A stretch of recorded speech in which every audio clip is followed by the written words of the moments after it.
Alright guys, welcome back to the channel. We just got done reacting to the Lindsay Nicole video.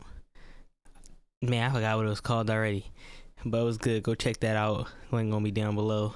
But in that video, she recommended to check out Animalogic channel. So I'm over here now checking out her video featured Lindsay Nicole. We just gonna see what they talking about.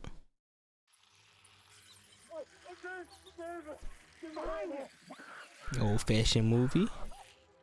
If science fiction has taught us anything, Oh nah. it's that if you make a little creepy crawly big enough, Yo. it very quickly becomes outright terrifying. But this is not science fiction. This was a living, breathing menace in the Carboniferous, which makes it even more horrifying. But just why did it get so huge? Yo, why I be picking up Arthroplura. videos like this, man? Why I do this? Arthroplura. Hi, I'm Danielle Dufault, and you're watching Paleologic. Today, we're talking about Arthroplura, an arthropod who took the concept of gigantism and scuttled away with it. Arthroplura was a genus of giant myriapods. They were the weird cousins of centipedes and millipedes. Got them Jones from Ark too. That Arthroplura was up to 100 times larger than the average millipede, with some measuring over 2 meters long. Dang. Even the world's 8.5 largest feet? living millipede, the giant African millipede, couldn't compete. Arthroplura was 9 times larger. Damn, even know that was the Beat thing, its giant African African cousin as a millipede. mid-afternoon snack. The largest Arthroplura ever discovered was found in 2021 by chance on a beach in Northumberland, England. At 2.5 meters, this whopper Dang. would have been the length of a male Komodo dragon. Komodo and would have dragon. weighed around 50 kilograms. Before that discovery, Arthroplura were thought to be much smaller, as the other 2 recorded fossils were of juveniles.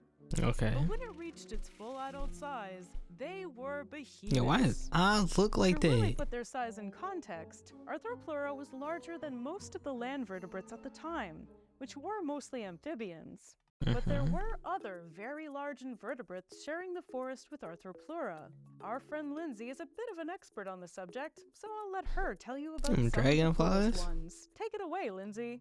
Thanks, Danielle. So obviously the Carboniferous period was filled with a variety of animals whose evolutions just went nuts, most notably insects and other arthropods. So let's play a game. I'm going to ask you a question, then you're going to answer it, and then I'm going to show you something, and that's literally it. You know what? It's not even a game. It's like the giant insect version of Dora the Explorer. Okay. Do you like dragonflies? No. How about giant dragonflies? No. Yeah, Meganeura, a giant relative to dragonflies. Technically a griffinfly, which has slight morphological differences to griffinfly. dragonflies, but dragonfly nonetheless. They had a wingspan that got to about 2.5 feet long. To put that into Dang. perspective, your bedroom door is like 3 feet wide. That's crazy. Big.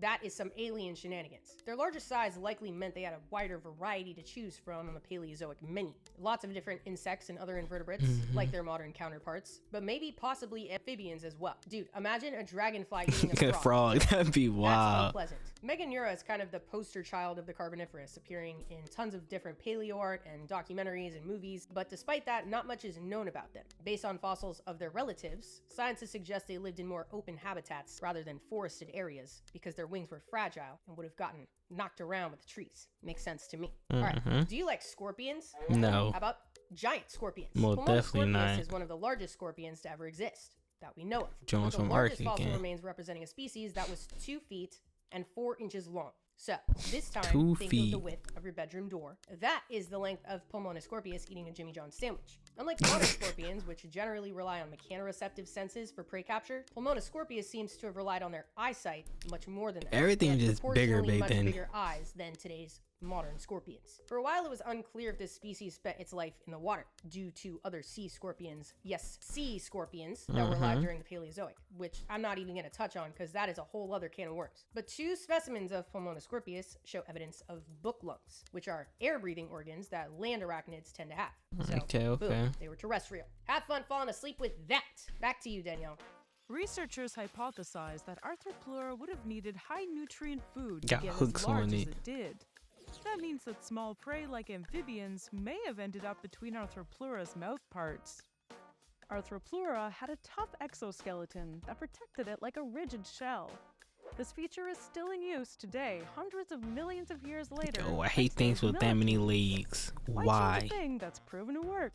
Being weird. The 3 fossils that we have found are likely actually molted exoskeletons.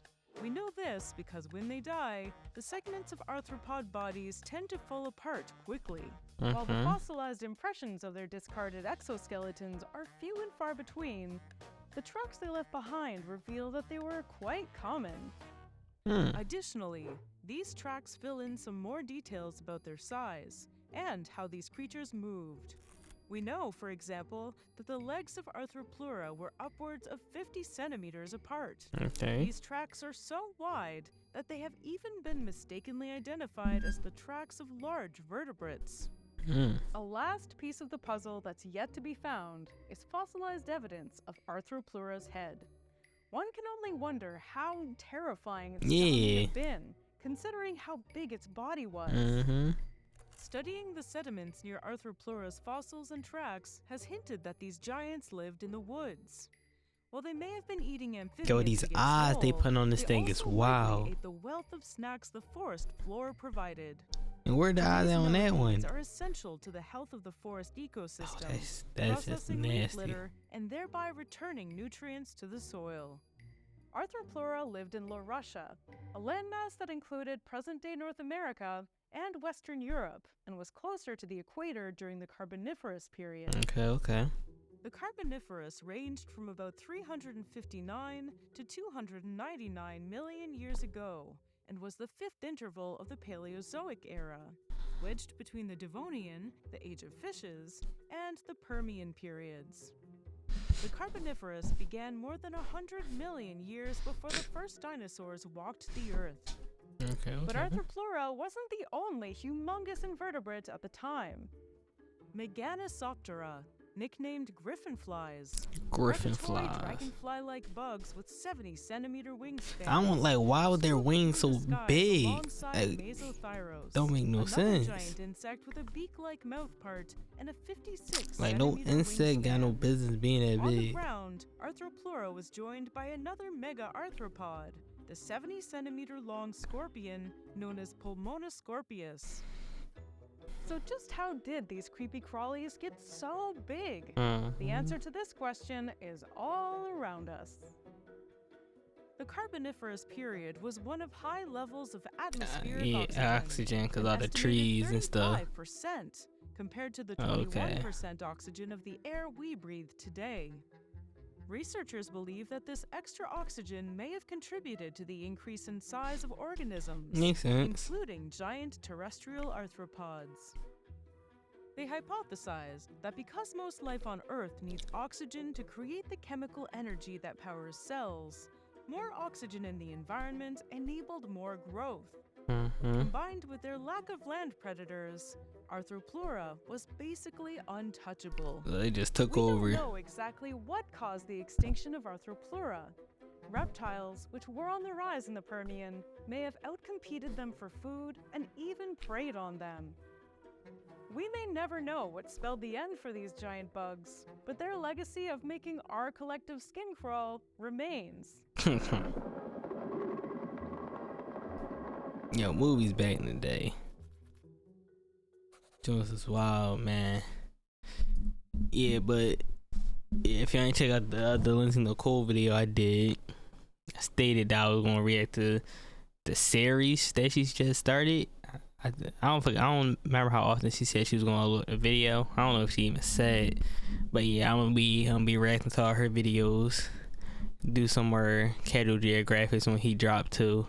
I'm gonna try to get into my old videos like I used to react to back in the day, where military versus militaries. I've been more interested in that again lately. But yeah, if y'all like the video, like, comment, subscribe. Tell me what y'all want me to react to next, and I'll see you on the next one.